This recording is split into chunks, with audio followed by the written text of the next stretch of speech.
김선희 성도님인데 병원에서 퇴원하셔서 건강하게 예배 드리셔서 감사하고, 또 우리 이용주 성도님 또 한국에서 무사히 또 돌아와서 감사하고, 네, 저도 또 이렇게 설교할 수 있도록 목이 풀려서 감사하고, 네, 감사합니다. 여기 좀 에코가 들어갔는데 이거 왜 그렇죠? 네, 좀, 네. 이게 목회를 하다 보면 안타까운 순간들이 있습니다. 그게 뭐냐면, 우리들이 또 교회가 이렇게 허물마고 연약한 사람들을 잘 품어주지 못할 때가 있습니다. 사실 교회를 찾는 사람 가운데 많은 사람들이 문제를 가지고 있습니다. 겉으로 볼 때는 아무 문제 없는 것 같아도 사실 그 내면에는요, 다른 사람들에게 말하지 못하는 상처도 있고 아픔도 있습니다. 사실 우리가 험한 세상에 살아가면서 상처 없고 또 아픔이 온 사람이 어디 있겠어요? 근데 교회는 어떤 곳이냐면 그런 것들을 다 하나님 앞에 드러내는 곳입니다. 여러분, 신앙생활이 뭐예요? 하나님을 믿고 의지하는 거 아닙니까? 하나님을 믿고 의지하려면 먼저 하나님 앞에 마음을 열어야 됩니다. 마음을 연다는 건 뭐예요? 나의 죄를 인정하고 고백하는 겁니다. 그럴 때 하나님의 용서를 받을 수 있죠. 마음을 연다는 게 뭡니까? 나의 연약함과 나의 아픔과 상처도 하나님 앞에 다 드러내는 것입니다. 그럴 때 하나님께서 우리의 마음을 치료해 주실 수 있습니다. 교회는 그런 곳입니다. 그렇기 때문에 교회에 나오는 사람이 유독 아픔이 많고 상처가 많은 게 아니라 교회에 나와서 우리의 마음에 있는 상처, 아픔을 다 드러내기 때문에 그렇습니다. 여러분, 그때 중요한 게 무엇이에요? 우리가 서로 그것을 품어주고 용납해 주는 겁니다. 교회에 나와도 마음의 문을 열지 못하시는 분들이 있을 수 있습니다. 그런 분들은 신앙생활하는 게 참 어렵습니다. 하나님 앞에 죄인 아닌 사람이 어디 있습니까? 근데 마치 나는 죄가 없는 것처럼 어떤 종교적인 경건함으로 자신을 가리는 분들, 또 나의 상처와 아픔을 외적인 것, 지혜와 때로는 뭐예요? 재물과 어떤 세상에서 성공한 것들, 이런 것들로 자기 아픔과 상처를 가리는 분들은 주님을 만나기가 참 어렵습니다. 예수님 당시에 종교 지도자들이 바로 그랬습니다. 여러분, 예수님의 별명이 있었어요. 그게 뭐냐면 세리와 죄인의 친구라는 그런 별명이었습니다. 자, 우리 누가복음 5장 30절 말씀을 함께 읽겠습니다. 누가복음 5장 30절입니다. 바리새인과 그들의 서기관이 그 제자들을 비방하여 이르되 너희가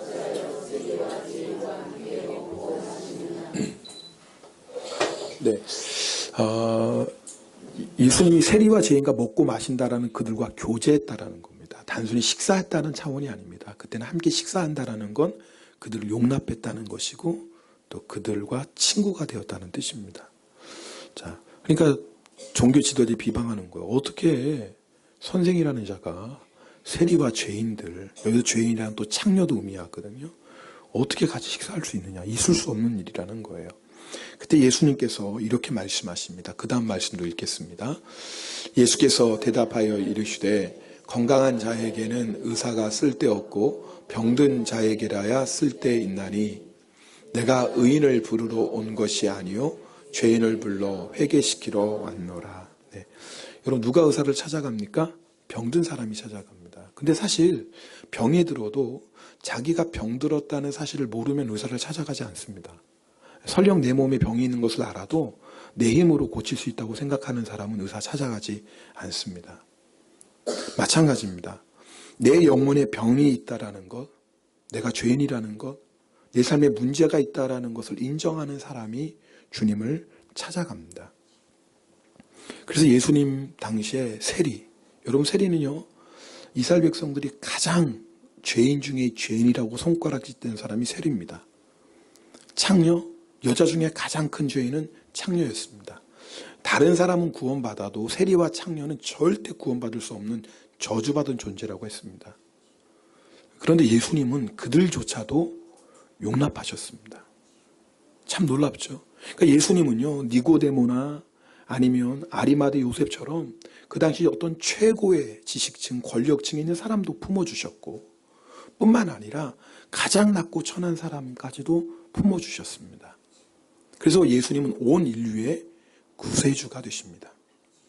여러분, 우리는 그 예수님을 나의 주님으로 고백하고 있습니다. 그 주님을 우리의 마음에 모시고 살아갑니다.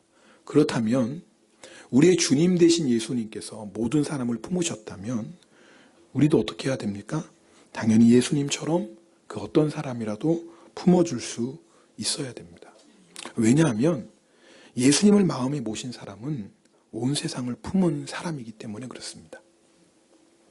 한때 한국에서 세계를 품은 그리스도인이라는 말이 유행한 적이 있었습니다. 요즘은 열방을 품은 그리스도인이라는 말로 바뀌었지만 뭐 뜻은 같습니다. 여러분, 열방이 땅을 의미하겠어요? 사람을 의미하겠어요? 물론 둘 다 의미하겠지만 강조점은 사람인 거예요. 사막에 아무도 사람이 없는데 사막 품을 필요가 뭐 있어요? 그죠? 그러나 그 사막에 주님을 모르고 죄와 사망 가운데 죽어가는 영혼이 있다면 우리가 그 땅으로 가야 돼요. 그것이 열방인 거예요. 열방은 사람이에요. 그러니까 열방을 품은 그리스도인이란 건 뭐예요? 땅 끝에 있는 그 한 영혼이라도 품을 수 있는 사람 아니겠습니까? 그런데 여러분, 이게 모순이 뭐예요?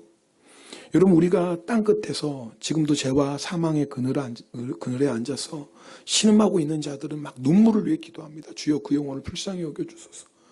막 그 영혼을 품고 막 기도합니다. 그런데 정작 내 옆에서 함께 신앙생활하는 죄 많고 허물 많은 형제자매를 위해서는 눈물을 흘려 기도하지 않아요. 이게 참 이상하지 않아요? 열방을 위해서는 내가 이름도 모르고 얼굴 모르는 그 영혼을 위해서는 그렇게 안타까운 마음 가지고 기도하고 때로는 눈물 돌리는데 말이에요. 함께 신앙생활하는 주님의 은혜와 자비와 긍휼이 필요한 형제자매를 위해서는 눈물을 흘려 기도하지 않습니다. 예수님은 교회의 머리가 되십니다. 그리고 교회는 예수님의 몸입니다. 교회의 주인이 예수님이시라는 뜻입니다. 그렇다면 교회는 예수님처럼 그 어떤 사람도 품어줄 수 있어야 됩니다. 저는 오늘 말씀을 준비하면서 만약 우리 교회에 세리와 창녀 같은 사람이 온다면 우리 교인이 어떻게 반응할까? 여러분, 어떻게 반응하실 것 같습니까? 한번 생각해 봐야 돼요. 여러분, 그렇다고 해서 우리가 오해하지 말아야 될 게 있습니다. 예수님께서 세리와 창녀까지 용납했다고 해서 그들의 죄도 용납하셨다고 생각하시면 안 됩니다. 예수님께서 세리와 창녀를 용납하신 목적은 뭐예요? 우리 오늘 읽은 말씀, 우리 누가복음 5장 32절을 다시 한번 읽겠습니다. 내가 의인을 부르러 온 것이 아니요 죄인을 불러 회개시키러 왔노라. 주님의 목적은 뭐예요? 단순히 그들을 용납하는 게 아니에요. 그들로 하여금 뭐예요? 회개시키게 하시기 위함이에요. 그러니까 주님의 목적은 뭐냐면 내가 너의 죄를 용서한다. 네가 어떤 죄라도 나는 너를 다 용납하겠다. 그러나 이제는 그 죄를 회개하였다면 이제는 뭐예요? 그 죄를 벗어나고 거룩한 하나님의 자녀로 살라는 겁니다. 그게 주님의 목적입니다. 요한복음 8장에 보면 여러분 아시는 것처럼 간음 현장에 붙잡힌 여인이 예수님께 끌려옵니다. 고발하죠. 모세 율법에는 이 여자를 돌로 치라고 했는데 당신은 어떻게 하겠느냐. 예수님 시험하는 거예요. 만약에 돌로 치라고 그러면 뭐 로마법을 어기는 거예요. 어느 누구도 사형을 집행할 수 없어요. 반대로 치지 말라고 그러면 뭐 모세 율법을 파기하는 거예요. 예수님께서 뭐라고 말씀하십니까? 너희 중에 죄 없는 자가 먼저 돌로 치라 말씀하십니다. 그랬더니 뭐예요? 연장자부터 시작해서 모든 사람이 다 떠나갑니다. 왜? 죄 없는 사람이 아무도 없거든요. 만약에 돌에 맞아 죽을 사람이라면 자기도 포함되는 거 아니겠습니까? 그때 예수님께서 말씀하십니다. 우리 그 말씀 읽어볼까요? 요한복음 8장 11절 말씀입니다. 같이 읽습니다. 나도 너를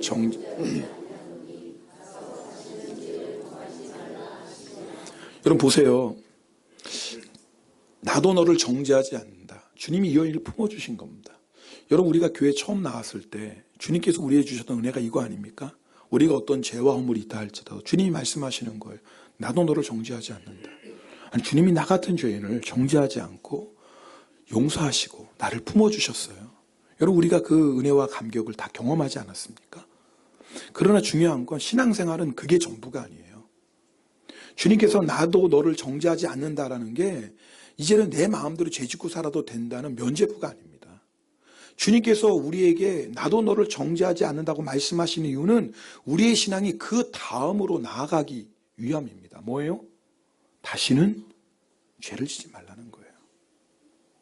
주님이 우리를 용서하시고 우리를 품어주시는 목적은 바로 다시는 가서 죄짓지 말라는 거예요. 여러분, 우리가 어떤 누구도 품어줘야 될 이유가 바로 여기에 있습니다. 교회가 어느 누구도 품어줘야 될 이유가 바로 여기에 있습니다. 어느 누구라 할지라도 예수님의 사랑으로 품어줄 때 그들은 뭐예요? 우리를 통해서 십자가의 사랑, 십자가의 복음을 알게 됩니다. 그리고 진정으로 회개하게 됩니다. 그리고 어떻게 되죠? 다시는 죄를 짓지 않는 거룩한 삶의 자리로 나아갈 수 있게 됩니다. 여러분, 이것이요, 하나님께서 교회를 세우신 목적이고 또 우리가 감당해야 될 사명입니다. 제자들이 밤새도록 그물을 내렸는데 물고기를 한 마리도 잡지 못했습니다. 그때 예수님께서 말씀하십니다. 요한복음 21장 6절, 그물을 배 오른편에 던지라, 그리하면 잡으리라. 여러분, 예수님의 말씀에 순종해서 그물을 내렸더니 많은 물고기를 잡았습니다. 여러분, 이때 제자들이 잡은 물고기에 영적인 의미가 있다고 말씀드렸습니다. 예수님께서 제자들에게 많은 물고기를 잡게 하신 이유는 뭐예요? 그것을 통해서 사실 너희가 끌어올릴 것은 눈에 보이는 물고기가 아니라 뭐예요? 수많은 영혼들이라는 걸 말씀하십니다. 너희가 나의 말에 순종해서 그물을 내렸을 때 많은 물고기를 잡았던 것처럼 너희가 나의 말에 순종해서 수많은 영혼들을 주님 앞으로 이끌어야 된다는 그 사명을 다시 한번 확인시켜 주신 겁니다. 자, 우리 이것은 지난주에 나눴던 말씀이죠. 우리 11절 말씀 함께 읽겠습니다. 오늘 본문 11절입니다. 같이 읽겠습니다.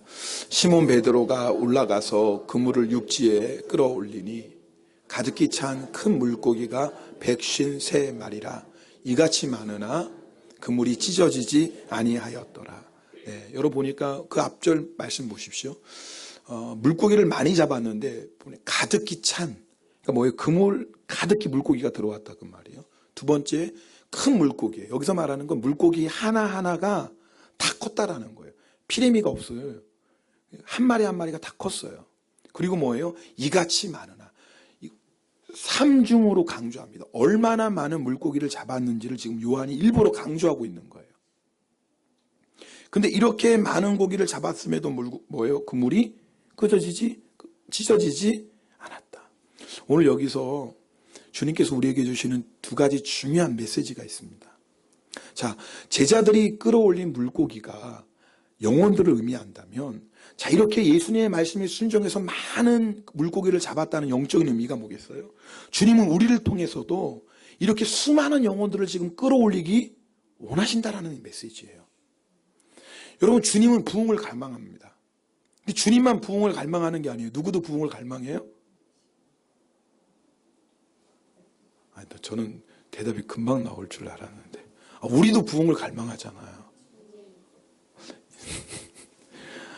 아니, 뭐 부흥하면 좋고 뭐 안 하면 어쩔 수 없고 뭐 그런 거지. 이런 마음 갖고 계세요? 우리가 정말 예수 믿는다면 부흥을 갈망하지 않습니까?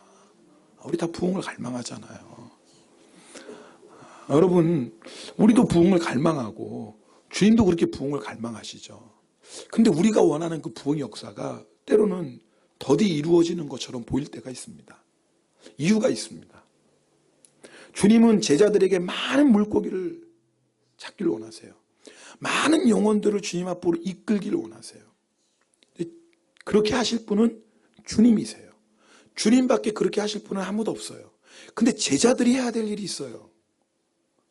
그물을 내리는 순종이에요.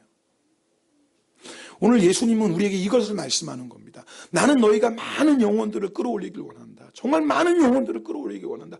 그 대신 너희가 해야 될 게 있다. 순종이다. 여러분, 주님은 우리의 순종을 통해 역사하십니다. 여러분 한번 생각해 보세요.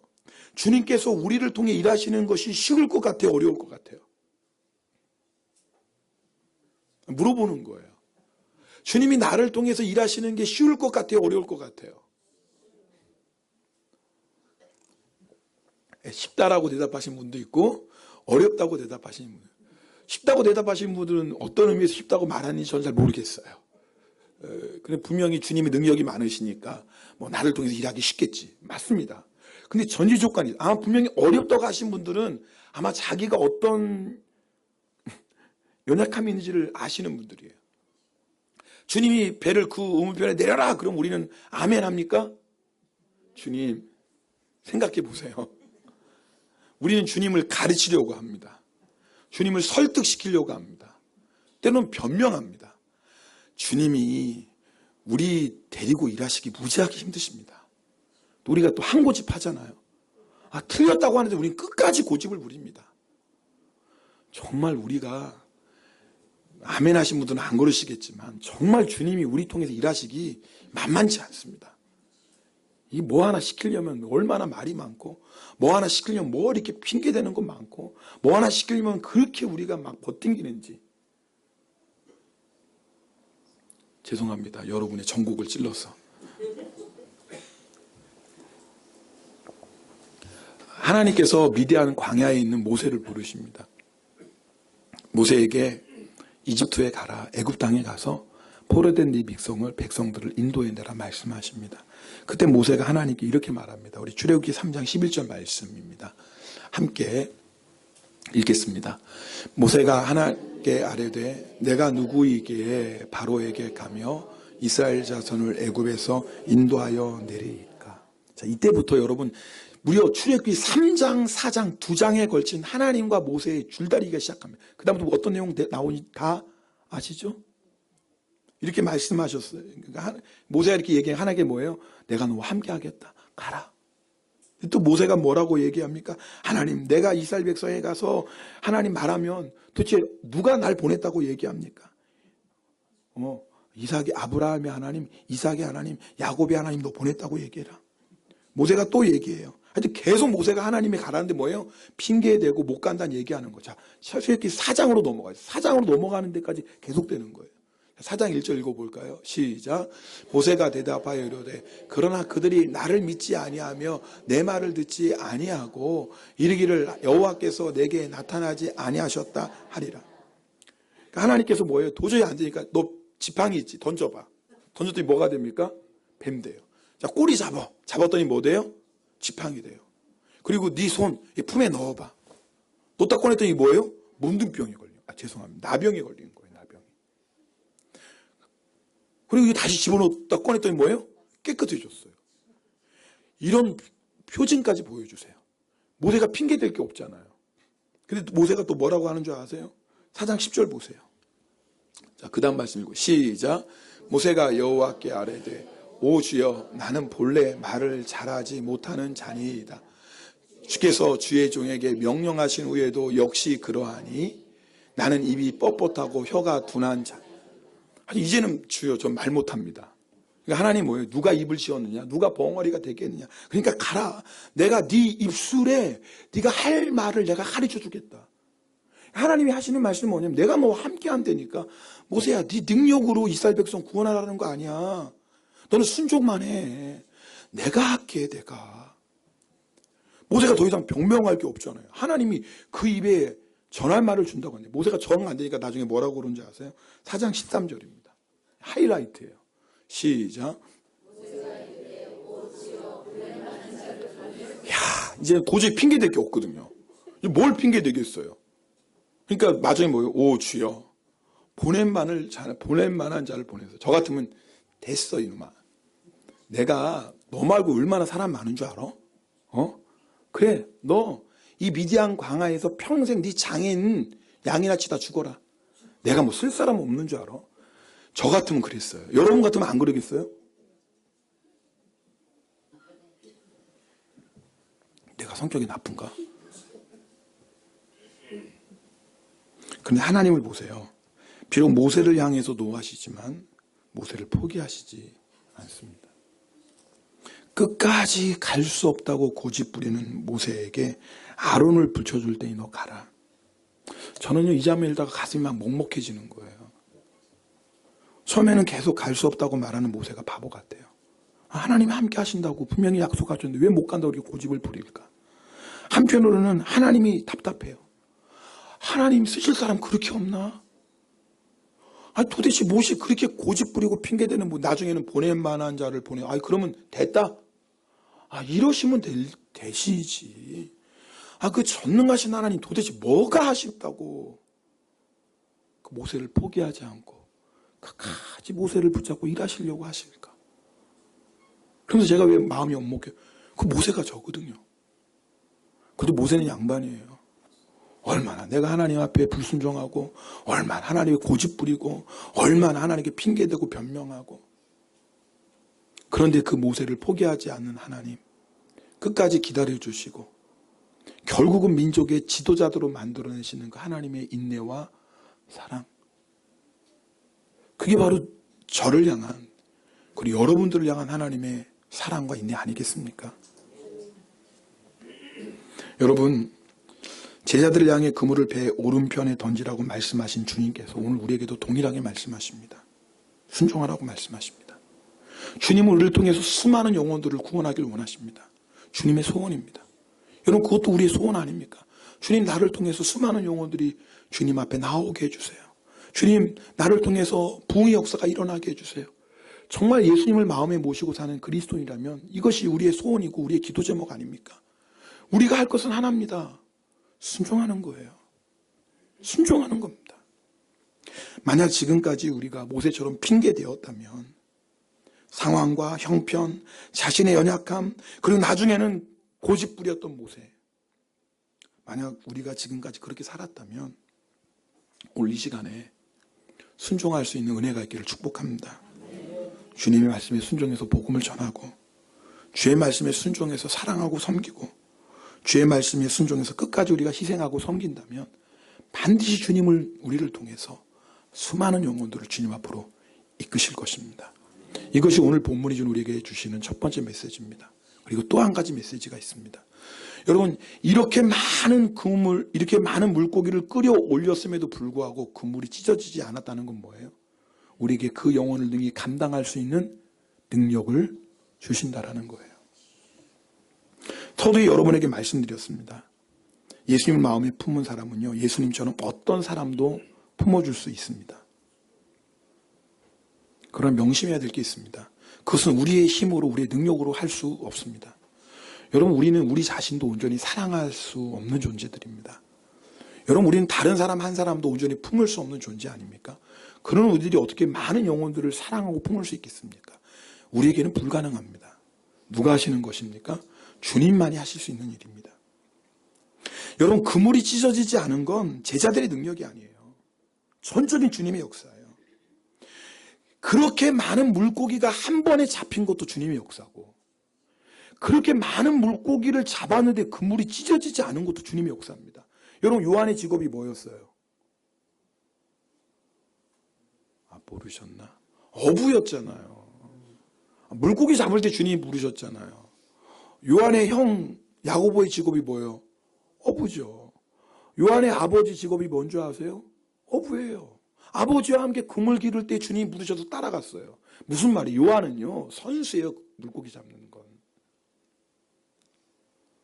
그런데 한 번의 그물질에 이렇게 많은 물고기는 잡을 수가 없어요. 있을 수가 없는 일이에요. 근데 더 있을 수가 없는 일은 이렇게 많은 물고기를 잡았는데 그물이 안 찢어지는 거예요. 이건 있을 수가 없는 일이에요. 누구의 역사예요? 주님의 역사입니다. 우리의 능력이 아니에요. 우리는 순종해서 그물을 내리는 거예요. 그럼 주님은 우리의 순종을 통해서 수많은 영혼들을 주님께로 이끄실 거예요. 그리고 수많은 영혼들을 주님께 이끌 수 있는 능력도 주님이 주시는 거예요. 오늘 메시지가 바로 그거예요. 여러분 우리 주변에 있는 영혼들, 지금 우리가 만나고 있는 모든 사람들 여러분 아십니까? 주님 우리에게 맡겨주신 영혼들입니다. 이때는 아멘을 하셔야 되는데 다시 한번 할게요. 주님 우리 주변에 있는 모든 영혼들, 내가 지금 만나고 있는 모든 사람들은 주님께서 우리에게 맡겨주신 영혼들입니다. 여러분 왜 우리가 일본 땅을 우리에게 맡겨주셔서 고백하면 우리 일본 땅에 살기 때문에 그래요. 다른 나라에 살았다면 그 땅을 주님께서 우리에게 맡겨주셨겠죠. 근데 우리가 일본 땅에 사는 이유는 뭐예요? 영적으로 보면 주님께서 이 땅 우리에게 맡겨주신 거예요. 그렇다면 이 땅을 감당할 수 있는 능력도 우리에게 주셨어요. 할렐루야. 네. 주님은 많은 물고기를 주실 뿐만 아니라 그물이 찢어지지 않게 하시는 분이라고요. 힘든 자녀 있습니까? 이놈의 새끼는 누굴 닮아서 일어나? 제가 오늘 알려드릴게요. 여러분 닮았어요. 누구 닮았겠어요? 바로 여러분이에요. 그런데 여러분 아십니까? 그 힘든 자녀를 우리에게 맡겨주신 것은 우리가 감당할 수 있기 때문이에요. 여러분, 우리가 그 자녀 때문에 화병 걸려 죽을 것 같으면 하나님 그 자녀를 맡기시지 않았습니다. 그 자녀를 우리에게 맡겨주셨다는 것은 그 자녀를 충분히 사랑하고 품을 수 있는 능력도 우리에게 주신 것입니다. 여러분, 함께 신앙생활하는 성도들 똑같습니다. 우리가 그들을 사랑하고 품고 감당할 수 있게 주님께서 우리에게 맡겨주신 것입니다. 참새 한 마리도 하나님의 뜻이 아니면 떨어지지 않습니다. 하물며 우리의 만남이 우연이겠습니까? 여러분 가운데 나는 그 사람이랑 같은 교회에서 신앙생활 못하겠어. 그 사람은요, 하나님의 능력, 하나님의 인도하심을 믿지 않는 사람입니다. 하나님이 만나게 하신 이 모든 사람들은 감당할 수 있기에 우리에게 허락하신 영혼들이에요. 저는 정말 좋은 교회의 성도님들하고 목회합니다. 아멘을 안 하시네. 정말 우리 교회 성도님들 젠틀하십니다. 네. 뭐 여러분은 안 믿으실지 모르겠지만 참 좋으신 분하고 목회합니다. 네, 어쩌다 한 번씩 다른 목사님들 목회 현장 들어보면 어떻게 그런 정말 별의별 사람들이 다 있어요. 이게 진짜인가 싶을 정도 정말 별의별 성도들이 다 있습니다. 그리고 더 신기한 건 목사님이 그 교회에서 또 목회를 열심히 하세요. 저 같으면 정말 목회 못할 것 같아요. 어떻게 그런 교회에서 목회하실까, 그런 성도들이랑. 근데 그런 교회에서 그런 성도들이랑 열심히 목회하세요. 왜 그럴까요? 주님이 감당할 수 있는 힘을 주시는 거예요. 주님이 감당할 수 있는 힘을 주시니까 그렇게 여러분 그 힘들고 어려운 상황에서 목회하시는 거 아니겠습니까? 여러분 꼭 기억하셔야 돼요. 주님은 감당할 수 있을 때 허락하셔요. 우리가 믿던 믿지 않던 주님께서 모세에게 가라고 하셨던 건 뭐예요?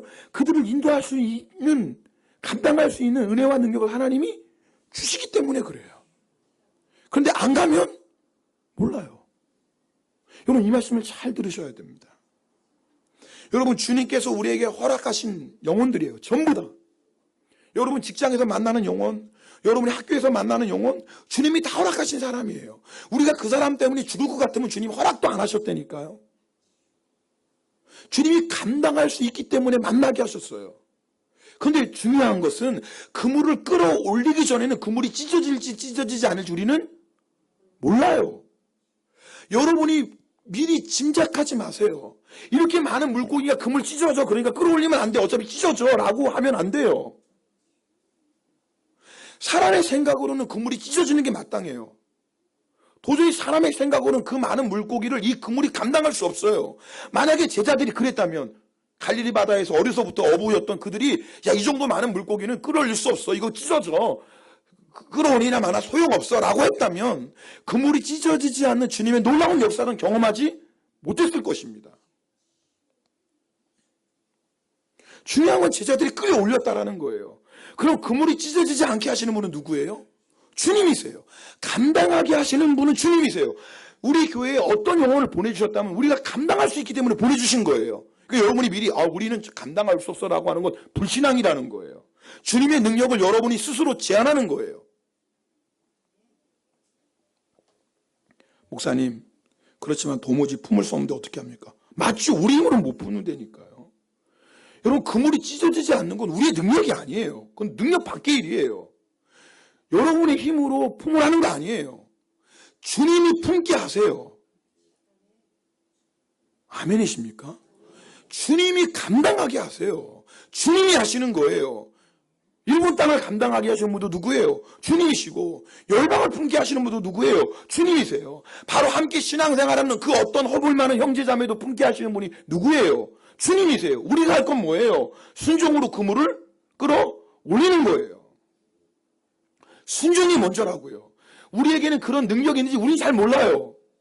마치 모세가 주여 나는 입이 둔한 자입니다. 주여 나중에는 보낼 만한 자를 보내세요. 도대체 내가 80 먹은 노인이 어떻게 세계 최강의 애굽 그 군대에 어떻게 그 안에서 이스라엘 백성을 이끌어냅니까? 불가능하죠. 모세가 어떻게 합니까? 노인 혼자. 있을 수 없는 일이죠. 그러나 누가 하세요? 주님이 하시는 거예요. 그러나 모세가 순종해야지 주님이 하시는 역사를 볼 수가 있어요. 모세가 자기 생각으로 끝까지 순종 안 하면 모세는 이스라엘 백성을 인도하게 하신 하나님의 역사를 절대 경험할 수가 없어요. 얼마나 많은 성도들이 목사님 저는 사랑할 수 없어요. 저는 용서할 수 없어요. 저는 품을 수 마치 모세가 똑같아요. 저는 못해요. 맞아요. 못하죠. 근데 왜 하나님을 바라보지 않으세요? 품게 하시고 감당하게 하시고 그 주님을 바라보셔야 되는 거예요. 그 주님을 믿고 신뢰하고 뭐 하시면 돼요? 순종하시는 거예요.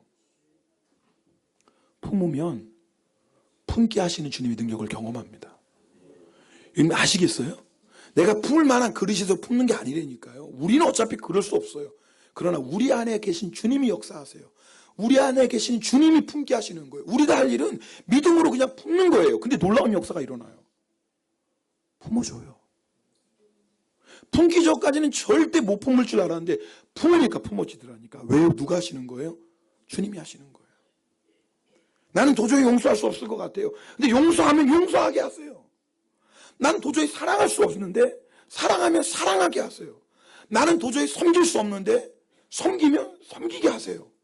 여러분 이 말씀을 이해하시겠습니까? 나는 희생할 수 없는데 희생하면 희생하게 하세요. 우리 힘으로 하는 게 아니에요. 우리는 단지 그물을 끌어올리기만 하면 돼요. 그럼 찢어지지 않게 하세요. 뿌리세요. 그럼 거두게 하세요. 복음을 전하세요. 그러면 수많은 영혼들을 구원하게 하세요.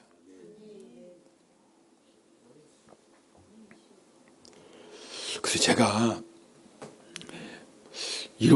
오늘 이런 메시지를 준비해서 그런지 지난 금요일 저녁에 꿈을 꿨어요. 그날 사실 제가 잠을 별로 못 잤거든요. 금요일 저녁에. 잠도 안 오고 비몽사몽. 근데 잊혀지지 않는 꿈이 있잖아요.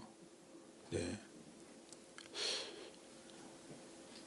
그런데 제가 구체적으로 말하면 여러분 이상하게 볼 것 같아서. 근데 정말 많은 죽었던 영혼들이 막 살아나는 그런 부흥의 꿈을 꿨어요. 근데 또 한 번 꿈을 꿨어요. 정반대의 꿈을 꿨어요. 막 수많은 물고기가 죽어가는 꿈을 꿨어요. 제가 이상하게 왜 두 꿈을 하나님께, 전 오늘 사실 설교할 때 그런 얘기를 안 하려고 그랬는데 제가 이해를 못 하겠어요. 하나의 꿈은 수많은 영혼들이 막 주님 앞에 막 기적 같은 일들이 일어나는 거예요. 우리 성도들과 함께 손잡고 기도하면 막 그 영이 회개하는 역사가 일어나는 거예요. 이 설교는 제가 목요일날 저녁에 완성했어요. 근데 정말 꿈이 잊혀지고 막 우리가 만지고 기도해주면 막 그들이 회개하고 돌아오는 그런 기적 같은 일도 없어요. 그냥 우리가 한 게 아니에요. 주님이 하시는 거예요. 그냥 우리 성도들과 함께 만지고 손을 대고 기도하면 막 회개하고 막 돌아오는 역사가 일어나는 거예요. 또 하나 꿈은 막 죽은 물고기가 떠내려가는 거예요.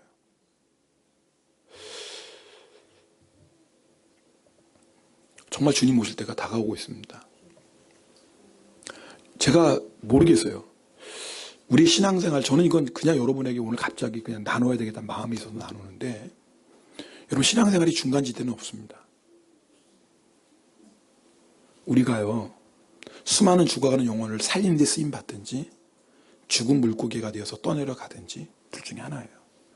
여러분 오늘 이 말씀 들으면서 나하고 전도하고 사명, 절대 그렇지 않아요. 여러분 이 말씀은 우리에게 주시는 말씀이에요. 너희가 땅끝까지 가서 복음을 전하라는 말씀은 목사나 선교사에게만 주신 말씀이 아니에요. 예수님 믿는 우리 모두에게 주신 말씀이에요. 우리가 이 말씀에 순종해서 그물을 내리면, 그리고 그물을 끌어올리면 정말 말도 안 되는 역사, 주님만 행하실 수 있는 역사, 정말 꿈에서 봤던 것처럼 그냥 만지고 그를 영혼을 위해서 손잡고 기도하면 그냥 구원하는 놀라운 역사, 이게 일어나요. 누가 하시는 거예요? 주님이 하시는 거예요. 할렐루야. 근데 반대로 우리가 그 사명을 따라 살지 않으면 두려운 거예요.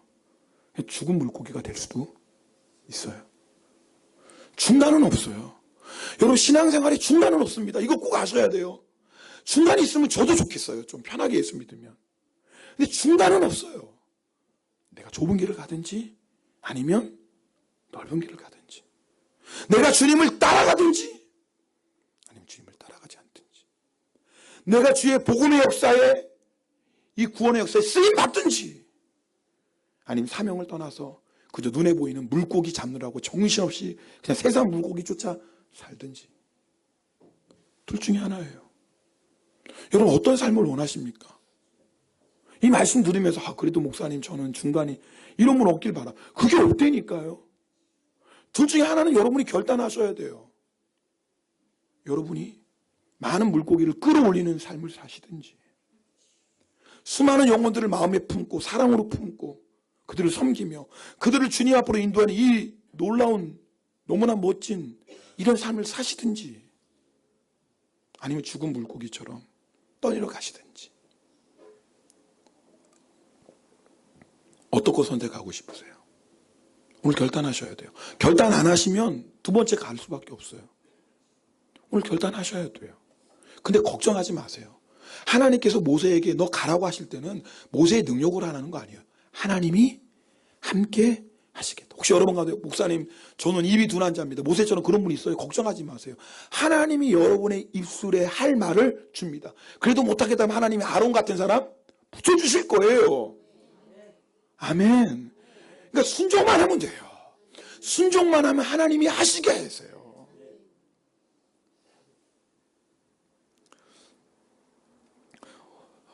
오늘 이 시간에 기도할 때 먼저 주님의 마음을 구합시다. 주님, 주님의 마음을 저에게 주십시오. 저는 저 자신도 사랑할 수 없는 사람이고 한 사람도 품을 수 없는 이기적인 사람입니다. 주님 아십니다.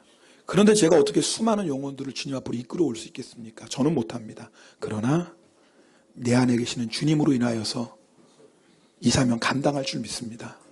주님 마음 저에게 부어주소서. 그리고 제자들처럼 순종하여 그물을 내리게 하여 주시고, 그리고 또 순종함으로 그물을 끌어올리게 하옵소서. 여러분, 두 가지 길이 있어요.